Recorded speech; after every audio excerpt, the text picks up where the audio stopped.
자, 오늘은 희년이라는 주제 제목을 가지고 형제 자매님들하고 한 20분 정도 교통을 하도록 하겠습니다. 20분이니까 너무 반갑죠? 네. 자, 희년이 뭔지 아십니까? 원래 성경에 이 희년이라는 단어가 히브리어로는 요벨이라고 합니다. 요벨이라는 것이 순양의 뿔이라는 뜻입니다. 근데 이걸 이제 영어로 바꿔서 주빌리 이라고 하는데 들어보셨죠? 주빌리, 외치는 때, 순양의 나팔을 부는 때를 이제 희년이라고 이제 중국어에서 번역을 했습니다. 그래서 이게 레위기 25장에 나오는 내용인데요. 이거 시작할 때 어떻게 해야 되는지 참 잘 모르겠는데, 자, 제가 질문 하나 드릴게요. 형제 자매님들은 아주 낙관적인 사람입니까? 아니면 좀 비관적이고 염세주의적인 사람입니까? 아니면 나는 낙관적이지도 않고 비관적이지도 않고 나는 아주 균형 잡힌 중도를 걷는 사람이다. 형제 자매님들은 어디에 속합니까? 난 낙관적이다. 모든 것이 나는 다 환하게 보이고 다 좋아 보인다. 어떤 일이든지 나는 다 기쁘고 즐겁고 좋다. 아니다. 나는 모든 것이 다 아닌 것 같다. 정말 이 산에 가보니까 저 산이 더 높은 것 같고, 저 산 가보니까 이 산이 더 높은 것 같고, 뭘 하나 가져보니까 저 사람이 더 좋아 보이고, 아니면 나는 중도다. 자, 어떤 부류의 사람입니까? 제가 이 질문을 던진 이유가 있습니다. 우리는 낙관론자, 꿈꾸는 사람도 아니고요. 그렇다고 해서 우리는 비관론자도 되어서는 안 됩니다. 우리 그리스도인은 중도인도 아닙니다. 우리 그리스도인은 희년의 사람이 되어야 됩니다. 희년이 뭔지를 안다면은 정말 우리가 어떤 종류의 삶을 살아야 되는지 분명히 알 수 있습니다. 자, 희년을 이야기하기 전에 먼저 안식년을 먼저 교통을 해야 됩니다. 하나님이 그 전에 지금 창세기 하고 있는데 아브라함, 이삭, 야곱의 12아들들, 그들이 이제 결국은 이집트로 가게 되었죠. 이집트로 갔을 때 그들은 가나안 땅을 떠나서 가나안 땅을 어떤 면에서는 잃어버렸습니다. 맞습니까?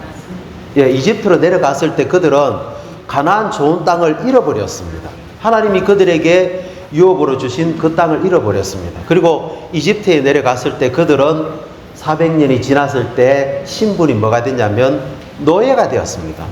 파라오의 압제 아래에서 노예 생활을 하고 있었습니다. 가나안 땅을 잃어버렸고 노예가 되었죠. 하나님이 모세를 일으켜서 사용해서 그들을 구출해 내었습니다. 다시 어디로 데리고 왔습니까? 가나안 땅으로 다시 데려왔습니다. 저기 사막 지역도 아니고요. 저기 유럽도 아닌 원래 그 땅, 하나님이 그들에게 약속하신 가나안 땅으로 데려왔고 자유를 갖게 되었습니다. 그들이 유월절을 통과하고 홍해를 건넌 다음에 첫 번째로 찬양하고 기뻐했던 노래를 부른 사람이 누구였습니까? 모세의 누나 미리암이었습니다. 미리암이 막 기뻐하면서 출애굽기 몇 장이던가요? 한 20, 몇 장이 되죠, 그죠? 그게 모세가 모세의 누나가 노래를 부릅니다. 그게 뭐냐 하면 바로 요벨, 기뻐 외치는 소리를, 찬송을 불렀던 것입니다. 왜냐하면 그들이 압제에서 노예 상태에서 해방되었고 좋은 땅인 그들의 유업으로 다시 돌아갈 수 있었기 때문에 그들이 그런 노래를 불렀던 것이죠. 그러나 그 땅을 차지한 다음에 여호수아를 통해서 그 땅을 전쟁을 통해서 가나안 땅을 한 땅 한 땅 점령하고 나서 하나님이 이스라엘 백성 12지파에게 그 땅을 분배해 주었습니다. 각 지파별로. 또 지파 안에는 많은 가문들이 있을 거 아닙니까? 그 가문에 따라서, 집안에 따라서 땅을 각각 할당해 주었습니다. 그래서 여기서 잘 농사 짓고 여기서 나는 소출물을 가지고 풍성하게 누리라고 그 땅을 주었는데 이스라엘 백성들이 그 땅을 잘 경작해야 되는데 그렇지 못했습니다. 어떤 사람은 게을렀고요. 그래서 결국은 땅을 팔게 됩니다. 유업을 잃어버리게 되는 것이죠. 땅도 팔고 나중에 자기 자신도 팔아서 결국은 땅도 잃어버리고 자신도 잃어버리는 노예 상태로 떨어지게 되는 것이었습니다. 그런데 이제 하나님이 이스라엘 백성들한테 아주 특별한 규례를 하나 정했습니다. 우리가 창세기 1장에 보면은 하나님이 첫째 날부터 시작해서 이렇게 재창조일을 하시고 일곱째 날 뭐 했습니까? 안식하셨잖아요. 그 일곱째 날이 안식일입니다. 안식일은 하나님과 사람이 함께 안식하는 것입니다. 만족하기 때문에, 누림이 있기 때문에 아무것도 없는 상태에서 만족하는 것이 아니고 안식하는 것이 아니고 모든 것이 다 갖추어졌기 때문에 안식을 했습니다. 안식이라는 것은 다만 일을 멈춘다는 게 아니고요. 거기에는 누림이라는 사상이 있습니다. 누리지 못하면은 만족이 없고 만족이 없으면 안식이 없는 겁니다. 그런데 하나님이 그 가나안 좋은 땅에 7년마다 한 번씩 그 땅을 안식하게 해라고 이야기하십니다. 이번에는 누가 안식합니까? 땅이 안식합니다. 형제자매님들, 땅이 안식할 때 하나님도 안식합니다. 땅이 안식할 때 사람도 안식합니다. 땅에서 하나님이 씨를 뿌리지도 말고 거두지도 말고 포도의 열매를 거두지도 말라고 했습니다. 그것이 바로 안식년입니다. 매 7년마다 안식년이 있었습니다. 근데 이 안식년이 7번, 그럼 몇 년입니까? 49년이죠. 49년째 7월 10일, 그날은 속죄일입니다. 그날 뭘 하나님이 하게 하셨냐면은 온 땅에 순양의 나팔을 울려라고 했습니다. 그게 바로 요벨, 주빌리, 희년을 말하는 겁니다. 그러면 그걸 불었을 때 자기 땅을 팔았던 사람들, 또 자신을 팔아서 노예가 되었던 사람들이 다시 자기 땅으로 돌아가게 되고 또 자기의 가족에게로 돌아가게 되는데 그것이 50번째 되는 해가 바로 희년이라고 하는 것이죠. 그래서 7번의 안식일 다음 해 50번째 되는 해를 가리켜서 희년 이렇게 이제 하나님이 정해 놓으셨습니다. 그래서 그 희년이 되면은 안식년에도 마찬가지고 희년도 마찬가지고 씨를 뿌리지 않습니다. 또 거두지도 않습니다. 그리고 거기에서 자라나는 모든 것들은 사람이 먹을 음식이 되고 가축이 먹을 음식도 되고 심지어 들짐승도 먹을 음식이 됩니다. 모두의 공동 소유가 됩니다. 그것이 바로 희년입니다. 그래서 이것은 주님의 은혜죠. 근데 그러면 이제 이스라엘 백성들이 묻습니다. 아이고 하나님, 그 7년째 땅을 가꾸지 않으면요 7년째, 8년째, 9년째는 어떻게 됩니까?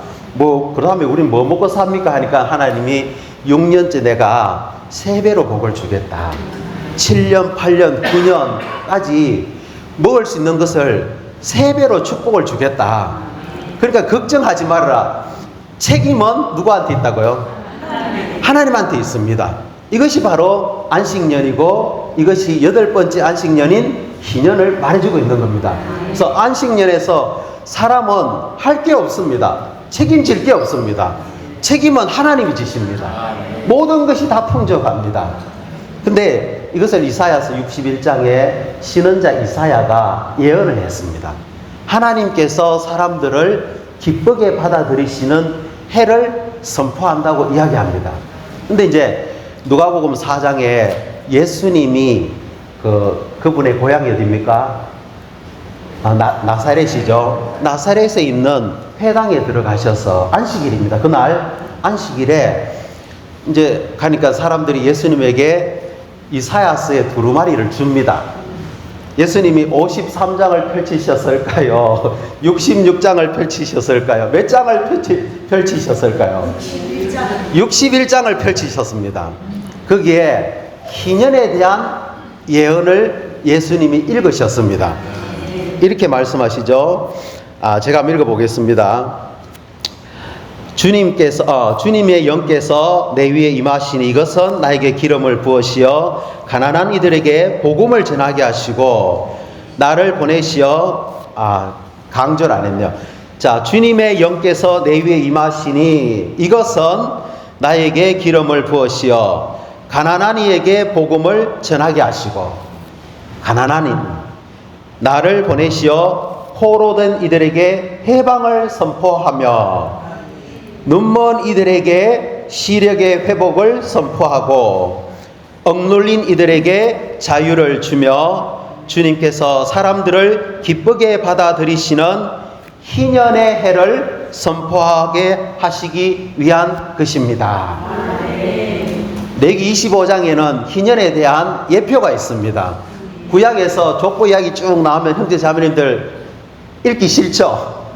계보 나올 때마다 저도 정말 막 이렇게 이게 뭐 왜 이렇게 복잡하고 어렵지, 발음하기도 어려운 이 사람들 이름 내가 통과하고 싶습니다. 또 구약에는 계보도 있고 예표도 있고 예언도 있는데요, 가장 중요한 것은 예표입니다. 구약에 있는 예표 중에서 정말 놀라운 것이 바로 이 희년의 예표입니다. 보십시오. 이게 얼마나 중요하면 레위기에 이것이 예언되어 있습니다. 그리고 이사야 선지자가 이걸 예언을 했습니다. 장차 주님이 오셔서 희년을 선포하실 것을, 그리고 주 예수님이 그분의 동네 나사렛에서 안식일 날 성경을 펼쳐서 읽었던 부분이 바로 희년을 말씀하시고 난 다음에 주님이 말씀하시기를 이 성경 말씀이 오늘 여러분이 듣는 중에 이루어졌습니다. 자, 그러면 무슨 말입니까? 희년, 순양, 나팔 소리가 그때 울렸습니다. 자유, 해방이 선포되었습니다. 그리고 모든 노예된 상태에 있던 사람들이 자기 가족에게로 돌아가는 것이 그날 주님이 이사야서 61장 1절 3절을 읽을 때 이게 성취가 된 겁니다. 그리고 그 누가복음 15장은 탕자에 비유하시죠. 이게 희년에 대한 탁월한 예시입니다. 그 둘째 아들이 아버지에게서 재산을 받은 다음에 먼 나라로 갔습니다. 허랑방탕하게 다 써버렸습니다. 그런 다음에 그가 이제 거처할 것도 없습니다. 남의 집에 더부살이 합니다. 그 남이 누구일까요? 사탄입니다. 사탄에게 더부살이 하면서 뭐 하고 있습니까? 돼지 치는 일을 합니다. 돼지가 먹는 쥐염 열매를 먹고 있습니다. 이게 오늘날 인류의 참된 상황입니다. 뭐 고상한 척하고 뭐 깔끔하게 차려입은 신사 숙녀들도 다 뭐 하고 있느냐면요, 더부살이 하면서 돼지 치고 있습니다. 골프를 치든 뭐 대통령이라고 뭐 그렇지 않습니까? 똑같습니다. 모든 사람은 주님 보시기에 다 쥐염 열매를 먹고 그것도 배부르게 먹지도 못하고 있습니다. 이런 사람이 하나님이 어느 날 성령께서 그의 마음에 빛을 비추어서 그 아들이 정신이 번쩍 듭니다. 어떻게 합니까? 내가 아버지 집으로 돌아가야 되겠다. 가서 감히 아들이라고 말은 못하겠고 품꾼의 하나로 좀 나를 써달라고 요청해야 되겠다. 이게 또 타락한 사람의 생각입니다. 그런데 아버지가 아들이 오자마자 어떻게 합니까? 달려가서 아들을 껴안고 입 맞추고 종들에게 시켜서 가장 좋은 옷을 입히고 발에는 신발을 신기고 손에는 반지를 끼우고, 그 다음 뭐합니까? 살찐 송아지를 잡아서 우리가 먹고 마시고 잔치하자입니다. 이게 희년입니다.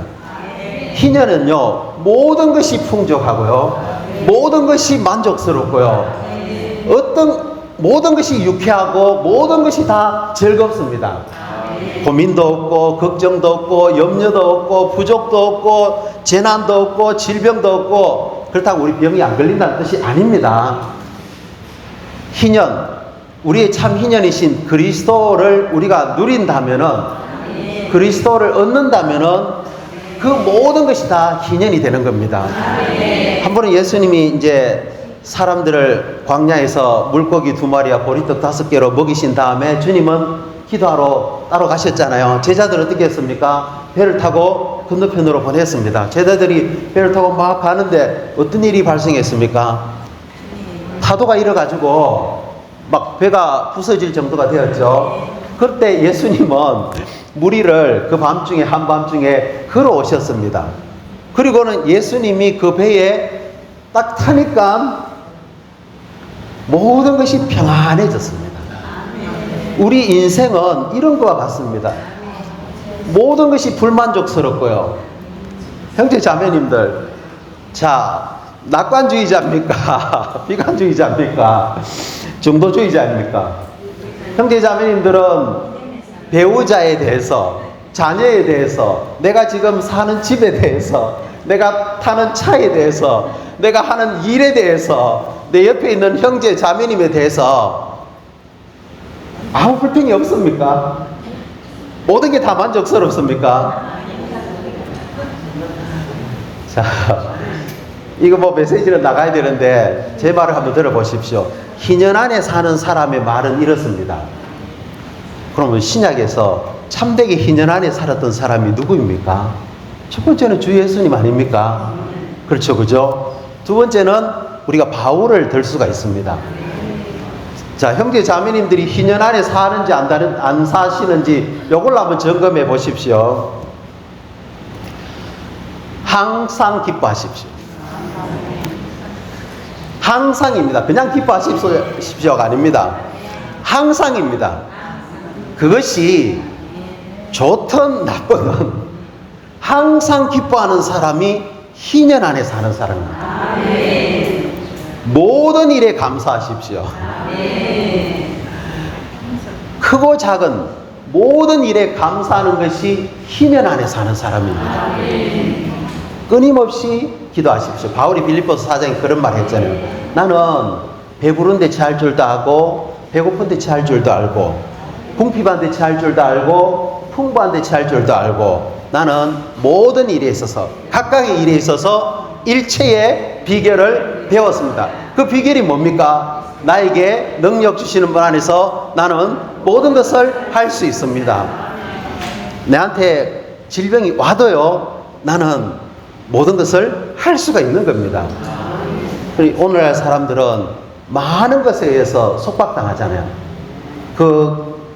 예수님이 그런 말씀하셨습니다. 부자가 낙타가 바늘길을 통과하는 것이 부자가 천국에 들어가는 것보다 제 표현이 좀 부자가 천국에 들어가는 것보다 낙타가 바늘길을 통과하는 것이 더 쉽다고 했습니다. 형제 자매님들, 가난하면 고통스러울 것 같잖아요.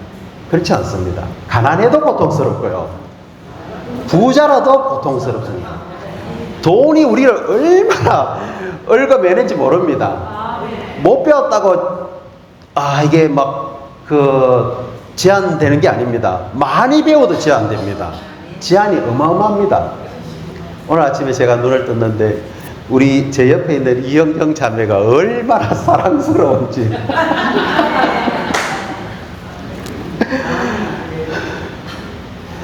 저희 자녀 참 좀 공부를 좀 잘했으면 좋겠는데 공부를 별로 못해요. 근데 어제 저녁에 제가 주님과 교통하는 시간을 가지면서 정말 희년을 누렸습니다.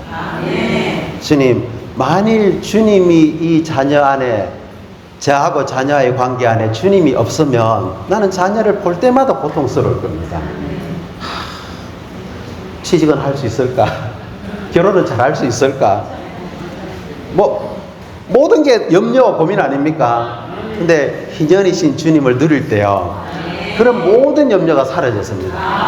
더 이상 그것에 의해서 제가 얽매이지 않습니다. 할렐루야. 조그만한 우리 모두가 다 그런 체험이 있지 않습니까?